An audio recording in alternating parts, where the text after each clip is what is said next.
The person with the least to lose in a sales negotiation is the person that has all the power. Think about that for a second. As videographers or video editing agencies, we need to make sales in order to grow our businesses. But perhaps like me, you've been put off by the idea of bullish sales, where we're bullying the clients into saying yes. Instead, we want to find a much easier, authentic, and kinder way of still getting the same result, but one that means we don't have to use old-fashioned sales tactics like the person knocking on your door trying to sell you a product that you simply don't want. What I'm about to show you has taken us years to implement, but has had a huge impact on not only the revenue growth of our business, but also just the way that our clients and our relationships continue to grow after that sales process, which means that they keep coming back to us time and time again, which creates a much more stable business. But before we get into that, we need to understand what's going on through the buying process of a potential client. The first is awareness, where they're creating a want or a need for your product or service. The second is consideration, where they're starting to weigh up whether or not you're the right person to go with or whether or not they should go with one of your competitors. And then you've got the decision or the conversion, where they say, yep, you're the person we want to go with, here's my money. And the great thing of mapping it out this way is it's really easy to understand where you're currently falling short in your business and why you're not able to get as many yeses as you would hope for. Later on in this video, I'm going to give you some questions that you can ask potential clients when you're in these sales meetings that actually comes across as a non-salesy way to get your point across. But before we do that, let's look at why most people get stuck or destroy their potential opportunity in the awareness phase. Now, most people go wrong here because they try and sell at the first opportunity. Instead of warming up the client, taking them through some kind of process, they send them an email, a phone call, or simply they meet up with that business owner and they try and sell at that first opportunity, trying to get them to part way with their money there and then because they're so eager to make a sale. Now, as a business owner, we know how much is riding on every sale we make. We need money in order to grow. So we go into these processes so invested with the number one goal of making that sale. We forget that they are a human on the other end and they need to go through this process before they make that decision. The number one objective of any outreach, whether that's through Instagram, TikTok, DMing people, cold calling them, sending emails, or meeting them at trade shows, is to simply book in a meeting, giving them an awareness of what it is that you do without actually selling anything. Just get them in on a video call or a one-to-one meeting, because then you can take them through your consideration process where we can start to back up some of that evidence to why they should go with you and not your competitors. Now, it's typically in the consideration phase where the bullish sales tactics come in. And we see this time and time again, and they do work. Now, this comes down to two main types of salespeople. You've got hunters that go out there and hunt the animal, and then you've got the farmers that look after and nurture the crops and grow them. Now, my personality sits more with the farmer side, getting in a client and looking after them and retaining them for years to come. Now, there's nothing wrong with either approach, but if you're watching this video, then I'm guessing you're more like me, sitting on the farmer side of the business, where we don't want to use these tactics. We just want to see if we can help the end user, but we still want to get them to say yes. So where people go wrong in the consideration phase is when they're often talking to the potential client on these meetings, they end up spending a lot of time talking about themselves. Now, having worked with over 500 filmmakers and video editing agencies worldwide, we start to get a pretty clear picture of what people are doing wrong. And this is probably a number one point that stops people being able to make the sale. It's really key that in this stage, you listen to the client, because they will tell you exactly what they want. And then it's just down to you being able to turn that round into a way that your services provides a solution to that problem. The end solution is always the same. It's going to be them investing in your video editing services or your video production company, but you need to make them feel heard. And how we do this is by asking them a set of questions. And personally, I always like to open up my calls with, thank you so much for taking the time to have a talk through with me today. But what I always love to start with is, I'm interested to know, why did you take this call?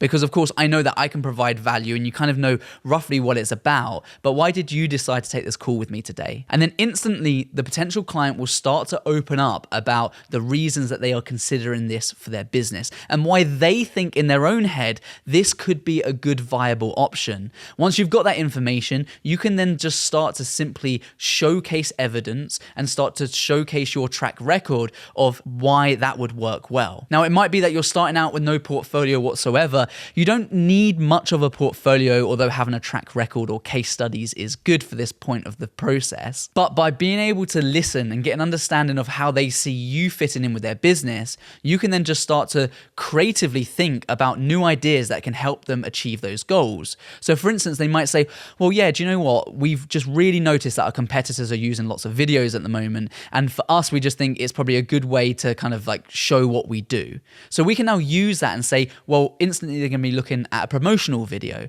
We can look and bring up their competitors' websites to see what kind of videos their competitors are doing. And then we can start to brainstorm in a creative way about saying, well, look, this is what your competition are doing. We could do something like this, but we could also use an element of this. And we can create a really cool video that's actually going to deliver on what you want. And it's going to look way better than what they're doing, which is going to generate more people into your business. All of a sudden, you're taking it from a sales setting into a way of how can you help this person and creatively help them at that. Because you need to remember, the person sitting on the other side of the table to you or the other side of the video call isn't necessarily a creative person. So by showing them examples of past work or by showing them what their competition are doing is a really good sales tactic in a non-sales way where we can showcase the impact your services can have on their business. Now, just before I share with you some of the questions we use in this phase of the sales process, you need to understand that sales is a mindset. And if you're in the mindset of, I need to make this sale, I need this sale to grow my business, this could be really big for us, you're going to end up taking the wrong approach. And that kind of approach can actually put a lot of people off. When they feel like the other person is really needy, then they start to feel a sense of uncertainty. Why does this person they're really trying to sell to me? And what people can be guilty of, and I've lost out on thousands of pounds worth of sales in my time, has been because they sell beyond the point of selling. So even when a customer on the other end has said, yep, this sounds great, happy to proceed with that, I will continue telling them about that's fantastic. Yeah, we're really looking forward to that. And we can also do this and we can also do that and we can also do that. And what ends up happening is you're so eager to make the sale that you start putting doubts in their head. You start getting them to think about things that they weren't thinking about prior. And actually, there might be some problems in their own head with that process. They might be thinking, well, actually, no, the video wouldn't work for that. And no, actually, that wouldn't be the right fit for our business.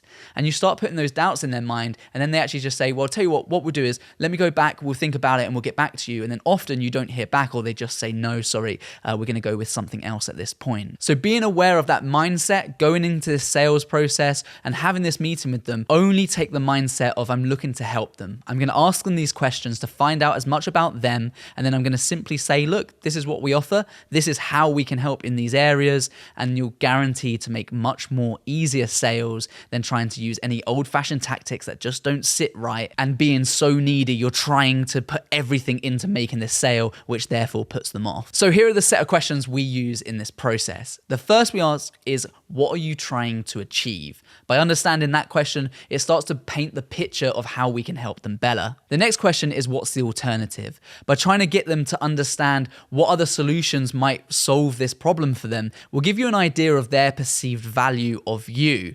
If they can list 100 different ways that they can solve this same problem, then they're probably not going to value you that highly. Whereas if they can't think of many, or they think of a couple, you can quickly give them an idea of why your solution is best suited to them. And these questions are great for people who are unsure whether or not video production or your video editing services are the right path to take in their business. The next question we would ask is, when you look at your competitors, in terms of marketing, what do you think makes them better than you? What things are they doing well? What we're trying to do here is gain an understanding of their awareness and actually where they sit in comparison to their competitors. No one likes being compared to the competition, especially when they feel like they do a much better job or offer a much better service. But the reality is, if they're marketing better than these people, it's going to make them feel like they need to do something about it now and create a sense of urgency. This, again, as a creative business, starts to actually outline areas that you can provide more value to. Yes, you notice that they did this thing really well, but actually what you can do is this, which is even better than that. And what that's going to do is actually increase your perceived value